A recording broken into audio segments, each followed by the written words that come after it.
Hey ladies, just a couple more things about guys who push for sex. If a guy has this rule like Corey Wayne, the kiss test on the first date, or guys who've said if she doesn't have sex by the third date, I'm moving on, or guys who pressure you and be like, I'm a very sexual man, I need sex. These are men of low emotional quality.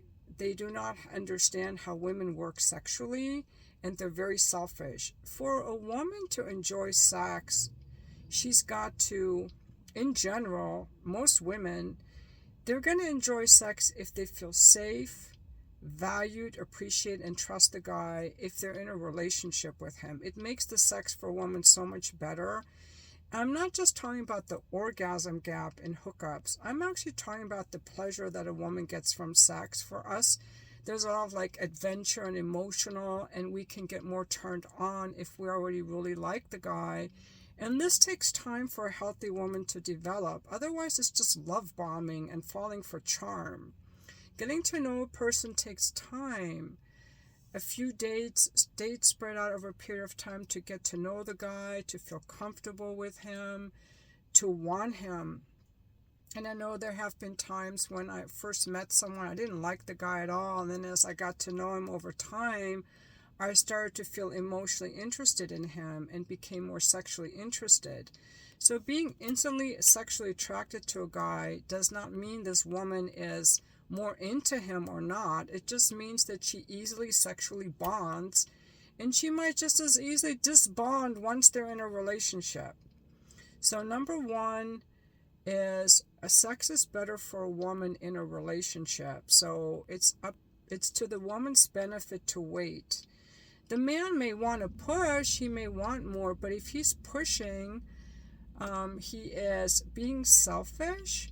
And if the only way he can tell that a woman is interested in him is by how quickly she becomes physical, then he is a very low emotional bandwidth, low emotional intelligence. The emotionally aware man is going to know if a woman is interested in him or not. He doesn't need to use tests and transactional tests.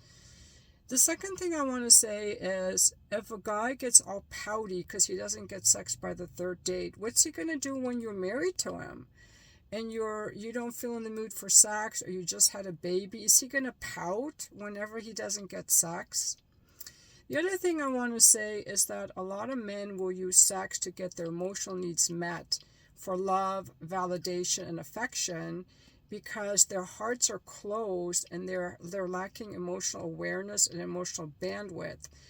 A man that's worthy of having sex with me has to feel emotional fulfillment from being in my company, that he laughs, that he's intellectually stimulated, that he finds I add to his life, that he gets emotional pleasure out of my company.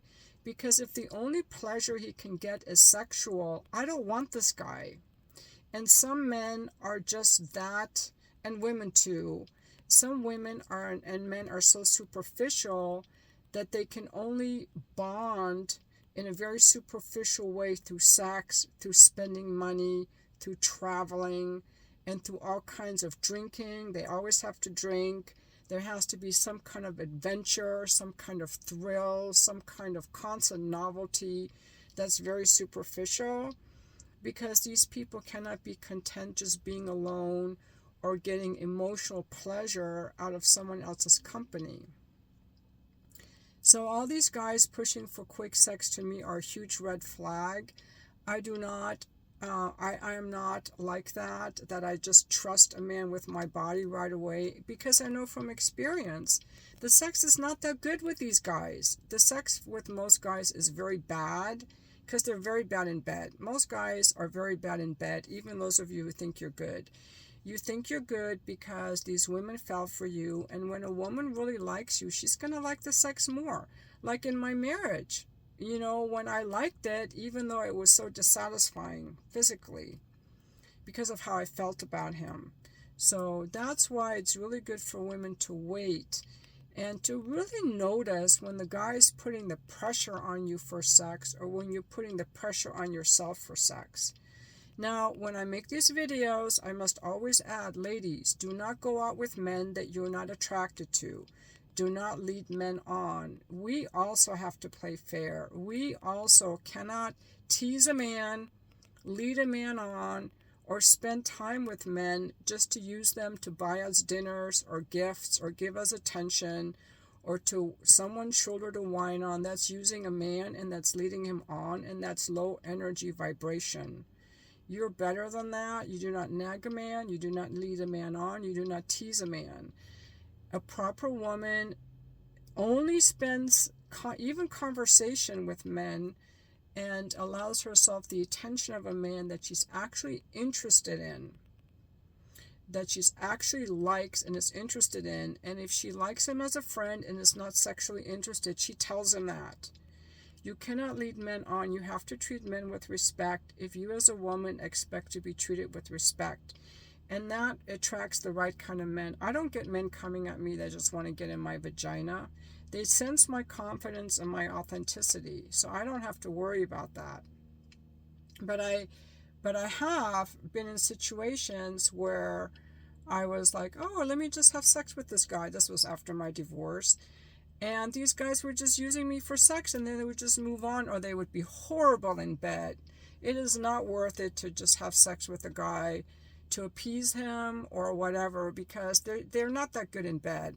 They're a real disappointment. And then if they are good in bed by chance and you never hear from them again, that's a huge disappointment too. Sex is better for women in a relationship. I really, really believe in that. And that's why it's better to see, like, is this guy even relationship material?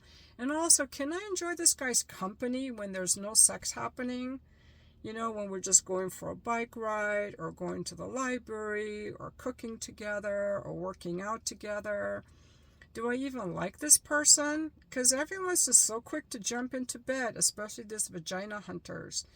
And then women, just because a woman has sex with you right away or kisses you right away does not mean she's attracted to you. That is not a test, except for how easy she is, how easy she's pressured. A lot of women have sex with you to love bomb you, to try to hook you in. They think they hook you into their vagina. They're people pleasing, they're love bombing, they're manipulating. And once you're in a relationship, the sex just stops because they never really were attracted to you. An authentic woman who's attracted to you is going to be selective with her sexuality, and she's going to gradually open up to you. And it's up to you as the man to figure out if she's just stringing you along and is using you. That's up to you to figure out. But don't force a woman to spread her legs just so you can tell that she's attracted to you. That's a very low quality way of determining that. That is a very low quality. Because women will do that. They'll do that to try to love bomb you, or to people please you, or to manipulate you, or because they're easy. Because they're easy. They have no standards. And that's all I want to say about these vagina hunting men.